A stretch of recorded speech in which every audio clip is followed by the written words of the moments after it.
Pak, tolong Pak, hanya Bapak yang bisa bantu. Ini harus diselesaikan malam ini juga. Seperti suara sirine meraung-raung memecah keheningan malang. Tepat pukul 8 ketika orang-orang bersiap hendak tidur mengakhiri hari, seorang janda tua tergopoh-gopoh berlari, mengomel ngelantur tidak karuan, menggedor pintu rumah seorang bapak yang paling dihormati di kompleks perumahan itu.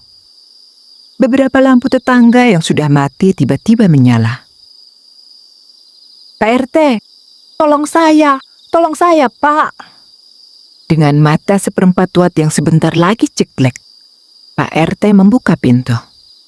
Sebagai yang diberi kepercayaan mengayomi warga dan dituakan di situ, sudah seyogianya Pak RT tetap melayani kapanpun tanpa memandang kondisi. Ada apa, Bu? Sudah malam ini. Apa yang bisa saya bantu? Ibu tidak perlu teriak-teriak seperti itu. Dompet saya hilang, Pak. Apa? Dompet? Iya, Pak. Dompet saya hilang. Kapan hilangnya? Tadi pagi, Pak. Tadi pagi. Istri Pak RT yang mendengar kericuhan itu lekas terbangun. Masih berdaster, dia menguping pembicaraan di balik pintu. Siapa yang mencuri?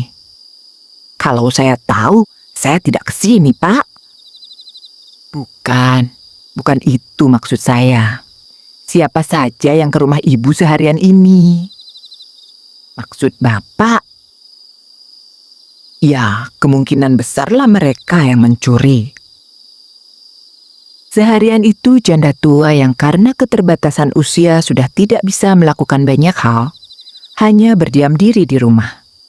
Rumahnya tidak lebar, tetapi memanjang ke belakang. Dia tinggal sendiri di rumah yang terdiri dari teras, ruang tengah, dan kamar belakang bersebelahan dengan dapur. Anak-anaknya sudah berkeluarga di kota seberang.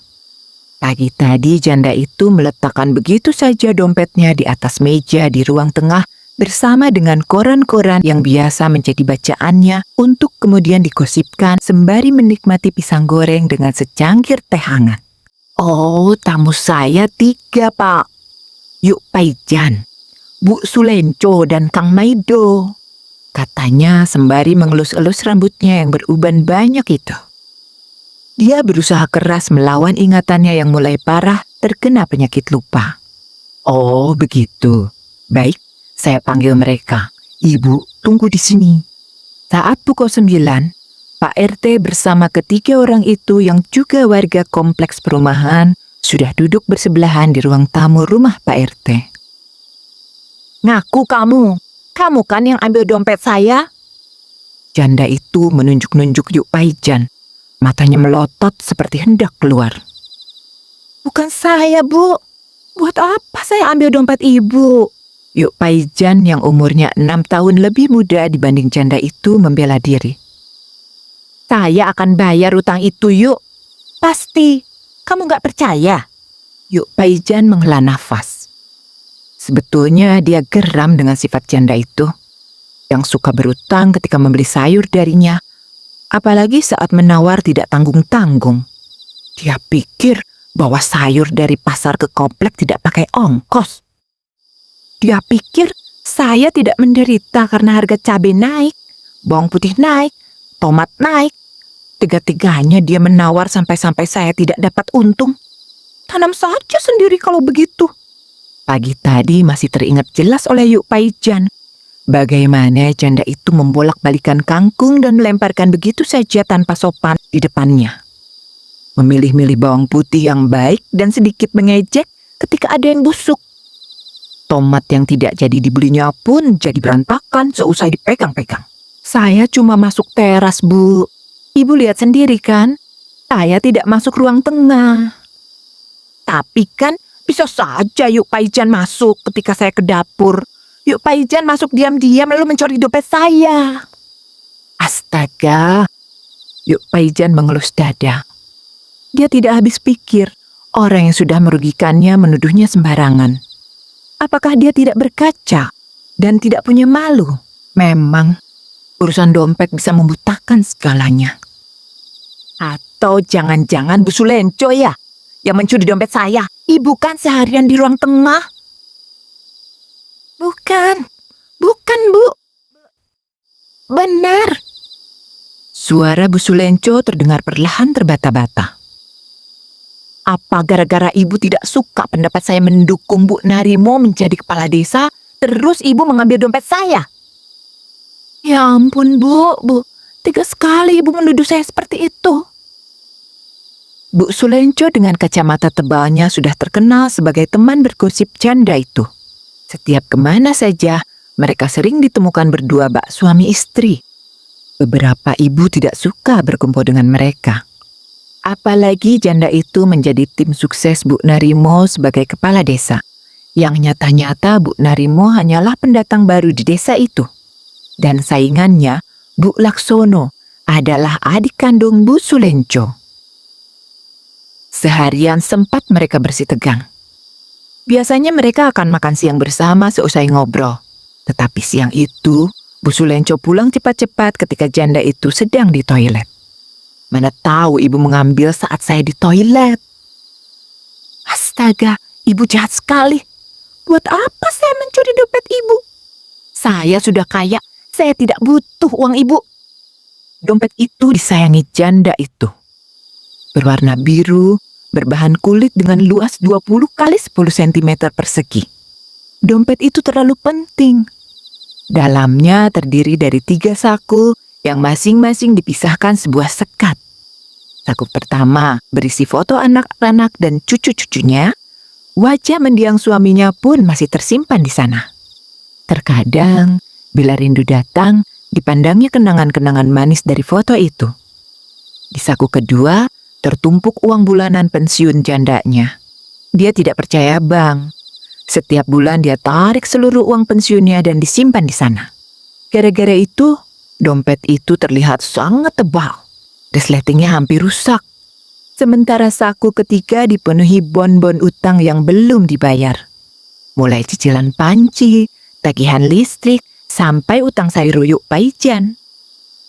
Pasti kamu, Kang Maido, ya kan? Ngaku. Kamu balas dendam kan? Karena saya tidak setuju kamu menikah dengan anak saya. Suara janda itu semakin keras. Dia membentak. Pemuda berbadan tegap dan berkulit coklat yang sehari itu mampir membetulkan leding dekat dapur hanya setengah jam, merasa terhina. Belum lupa deritanya, bagaimana ibu dari wanita yang disukainya itu sekarang sudah menikah dengan sahabatnya yang memarah-marahinya karena melihat dia belum bekerja tetapi sudah berani meminang anak orang. Bukan saya, Bu. Ibu jangan ungkit-ungkit masa lalu, katanya dengan amarah tertahan. Semakin malam percakapan itu semakin panas.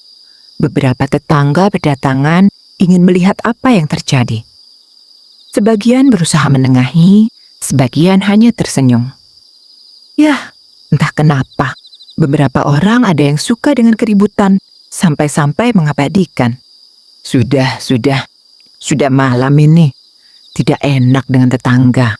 Kita lanjut saja besok. Besok saya ke rumah ibu. Bila perlu, untuk makan nanti, dari kas RT saya pinjamkan. Karena tidak ada titik temu, dan para tertuduh tidak ada yang mengaku.